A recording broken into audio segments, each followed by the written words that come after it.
إنهم يكيدون كيدا. اگلی آیت میں بھی اسی طرح کے الفاظ ہیں. ان میں نون مشدد میں غنہ ہے، ہم میں میم ساکن پہ اظہار شفوی ہا سہل سے ادا کریں گے.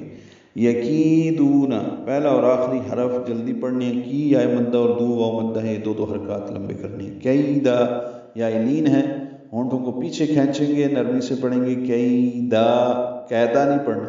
دا الف مدہ ہے، دو حرکات لمبا ہے، یہ مد عوض بنی ہے وقفاً. ملانے کی صورت میں کئی داؤں آگے واو ہے تو ادغام ناقص کرنا ہوگا. بے شک یہ طرح کی تدبیریں کر رہے ہیں. وَأَكِيدُ كَيْدًا.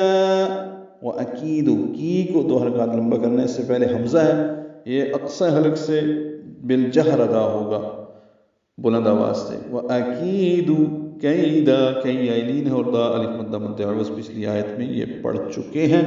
اور میں بھی تدبیر کر رہا ہوں. فَمَهِّلِ الْكَافِرِينَ أَمْهِلْهُمْ رُوَيْدًا.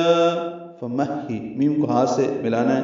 اکثر غلطی یہ ہوتی ہے فمہل پڑھتے ہیں لوگ، فمہل الکافرین، یہ غلط ہے. میم کو ہاتھ سے ملانا ہے، ہاں پر تشدید ہے. لام کو لام سے ملانا ہے، لل میں اظہار قمری ہے. کاف باریک ہے، را بھی باریک ہے، ری یا مدہ ہے، دو حرکات لمبا کرنا ہے. امہلہم میم ساکن اظہار شفوی ہے، لام ساکن اظہار آگے میم ساکن پھر اظہار شفوی ہے، دو ہاں ہیں. امہلہم رویدا را پر پڑھیں گے. وی یا لین ہے، نرمی سے پڑھیں گے اور پیچھے کی جانب کھینچیں گے. وی دا الف مدہ ہے، دو حرکات، یہ لمبا ہے.